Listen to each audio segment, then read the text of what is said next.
So I am 40 weeks and 5 days. I went over my due date 5 days ago, and it's been incredibly psychologically draining. I thought it might be helpful to talk about this because, one, nobody really prepares you for how disheartening and heartbreaking it is when you don't have your baby either on or before your due date, and two, just to kind of like set expectations for your first baby, because that's another thing that you don't really understand or expect until you start looking into it once you've gone past your due date and you're like, what am I doing wrong? Is this normal? All those good things. So I'm going to be talking about all of that, but I'm going to start off talking about how I approached my due date. I finished work on the 19th of May and I was due on the 28th of May. Everybody was saying that I'm leaving it really late, blah, blah, blah, but I like to work and I like to keep myself busy, so I thought it was fine. Luckily I did take that week off because I had a whole gallstone flare-up thing in which I had to go to hospital. I spent nights in hospital. Thank God I didn't have work in the background, just having to cancel things, and I run my own business, so it's a lot to organise. It's not just a matter of saying like I can't come in, I'm in hospital. There's a lot of people relying on me. I'm glad I took it off for the sake of the fact that I needed that time and space to just detach completely, look after myself whilst I was healing from my gallstone flare-ups. I had 2 in 1 week, and also my plan was just to rest and recover and really just calm my central nervous system down, reduce that adrenaline, reduce that cortisol, all of that, because with pregnancy and birth, from what I've learned, is if you have a lot of adrenaline, it's really hard for your body to go into labour. Unfortunately, that didn't go to plan as much as I wanted to because my body was really stressed. I was on morphine, I was on cocodamol, I was on all sorts of drugs just to manage my health, manage the pain for that period, and I feel like it took me at least 3 days to get through that after I left the hospital and just recover, because I felt the morphine still in my system. It was affecting me, it was affecting the baby. I was so tired, I just couldn't keep my eyes open. It was a very, very strange feeling. If you've ever had morphine, you'll get it. That was kind of like my first week of maternity leave when I was planning to rest and recover, and then the following week was like getting close to the date, really excited, thought I might have the baby early. Based on my ovulation, I was expecting, based on ovulation and when we conceived, I was expecting to have the baby around the 23rd to the 25th of May. That didn't happen. It was fine because I was like, it's fine because the NHS date's the 28th of May. So in my head, subconsciously, I've always been kind of building towards that date. And the 28th of May came and went. I felt so incredibly sad the next morning. I woke up drained, I had a cry, I felt a bit rubbish.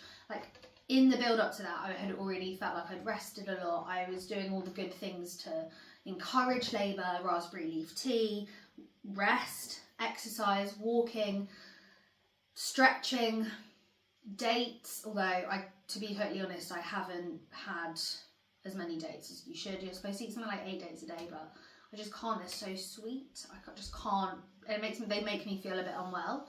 So, and eating really well because of my gallstone, so I'm managing that. I'm on supplements and everything.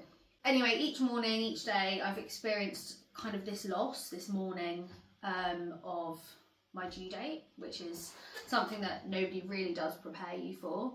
I'm currently sitting on this ball because 1, standing is tough, 2, sitting on my couch is too low, and 3, I've got a lot of back pain right now, so this is probably optimal positioning. There's so much that goes through your head when you miss your due date, and I feel like I wish I'd set my expectations past my due date, and here's why. 1, because of the psychological torment that I've been experiencing. Every single pelvic pain, every single back pain, period cramps, I've had it, and it gets me excited, and I'm like, I'm gonna go into labour soon. I'm so excited, I've got all these weird new experiences going on in my body, and then nothing happens. So it's like this constant letdown. I've been experiencing that for 3 weeks. I've reached this point where now I'm just like, it's pelvic pain, it's period pain, it's lower back ache, cramping, whatever it is, and I'm just so used to it now and I don't expect anything to come of it. Number 2 is scientifically and statistically, first time mums only have on average have their baby at 40 weeks plus 6. I'm going to say it again, 40 weeks plus 6. Now that happens for a variety of reasons, but the fact that the NHS say like 40 weeks and like this is your due date, it doesn't really set your expectations right. You should be expecting to have your baby at 41 weeks. And I feel like if people would tell you that more, or told me more, my heart wouldn't have been as broken as it was. And I know I'm using like this really dramatic wording, heartbroken, like helpless, like sad, mourning, all of those words.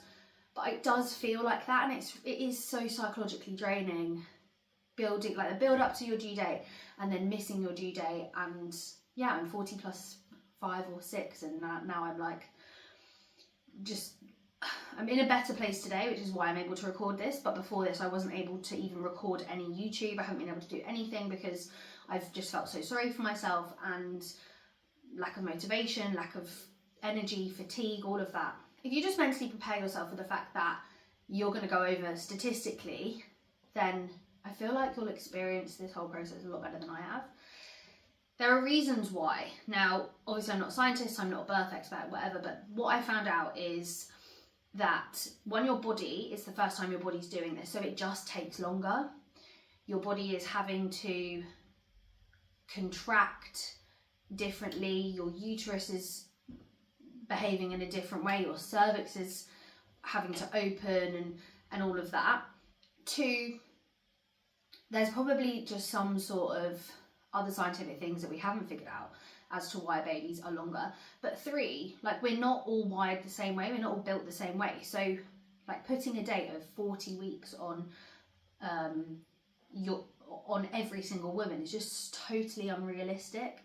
The NHS use your first day of your last period to measure that, and that is just like ludicrous, the fact that that's how we measure it. But like 40 days is so strict, like our bodies and our babies don't necessarily work in days, so being able to measure your gestation based on a certain number of days is a bit ludicrous and sets your expectations for a certain due date, and then realistically and scientifically it's just very unlikely to happen. Less than 5% of babies are born on their actual due date. Less than 5%.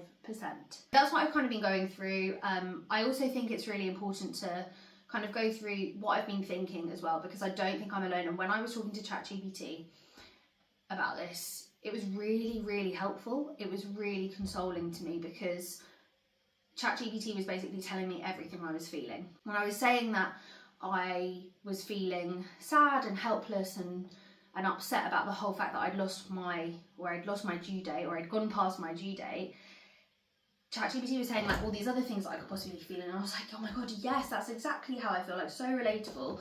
I think that I'm going to read out some things that I've basically thought about whilst I have been waiting for this baby to come. So Is today the day? Is today the day is something that I think about every single hour of the day. I'm constantly going like, today's the day. The baby's gonna come. Today's the day. And then it doesn't come, and then I wake up the next morning and I'm like, there's this period where I'm like sulking. It's horrible. Then why hasn't it happened yet? You really blame yourself. And well, I blame myself, and it is stupid, because I know that if I was talking to somebody else, like my friends or my family, I'd be like, it's completely out of your control. Like, it's the universe, it's God, it's nature, it's hormones, there's so many things that contribute to your baby's birth, and is nothing to do with you as an individual. But I'm very much in that mental space sometimes where I'm like, what have I done wrong? Why hasn't it happened yet? Is it me? The next one is, what if my body doesn't know what to do? My body obviously doesn't know what to do, but we are all built, literally women are built to make babies. So I just need to cut that limiting belief out of my list of things that I keep saying to myself. What if something's wrong? I think when you get to this stage, you are very much, sorry, my dog is distracting me, he's seen a ball and he's trying to get it. You're very much used to being pregnant, so the worry is much less compared to the beginning. However, there is also this thing in the back of your mind where you're like, maybe my baby's not born yet because I'm doing something wrong, or something is wrong internally.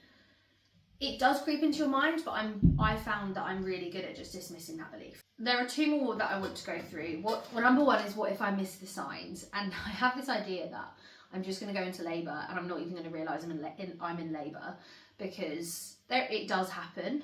But then on the other end of the spectrum, I'm constantly double guessing. I don't even know if that's a phrase, double guessing. But I'm like, oh, does that mean I'm in labour? No.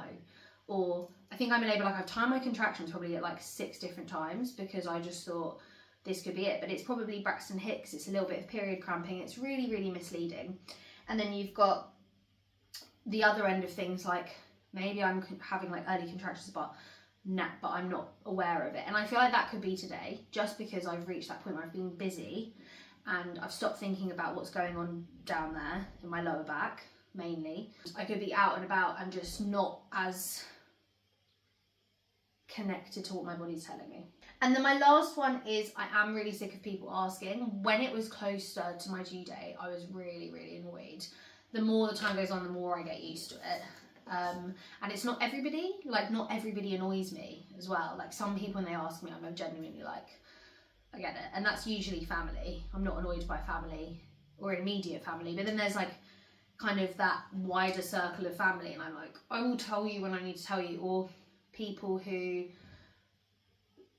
aren't potentially like close friends with me, but keep asking me. It's just one of those things that I didn't think I'd get annoyed about it, because I know people just love me and they're excited and they want to know and all of that. But at the same time, you just get annoyed, and I cannot describe why. It is just like pregnancy hormone rage type thing about asking where the baby is. And I think because you're upset that the baby hasn't come yet, when somebody asks if the baby's here, it's like, I would tell you if the baby was here. And it's just a constant reminder of the fact that the baby hasn't come yet. That is how I felt. If you haven't had a baby yet and you're planning on having a baby, then you need to set your expectations much further down the line than what your due date is. If you are pregnant, then please add a week on to your pregnancy date, and then your expectations won't be so hurt if you miss your date. But just know, like, the fact that your body hasn't done this before. Most women don't have their baby on their due date. Most women have their baby after their due date. You'll be a lot more prepared than I was when it comes to your due date and dealing with the psychological toll that can take on you. I have felt a little bit, I wouldn't say depressed because I'm not depressed, but I've had depressive emotions through this period, and I guess there's a combination of like wanting this thing to happen, a bit of waiting, a bit of boredom, a bit of lack of motivation. I mean, like, I'm so bored and I could be doing nothing on certain days, but I have no motivation to do anything anyway. So it's not like I can be like, right, I'm going to go clean the car, or I'm going to go and do this one thing, or I'm going to go and see friends. But at the same time, I literally have no desire to do any of that. And instead I sit down watching TV, and then I finish watching TV and I feel completely deflated and rubbish about it. That's my kind of just real talk about missing your due date. I am hoping the baby comes today. It is 6:45 on a Monday morning, and I really hope tonight's the night. They do say that babies usually come, or your labour starts at night, because it's when your oxytocin is at its highest and you're most relaxed. So I do expect to start labour at night time, but I'm hoping that it's really, really later on in the late morning, so that I have the day ahead of me to have energy, rather than at the end of a day where I feel really depleted. But thanks for listening to my rant about missing your due date.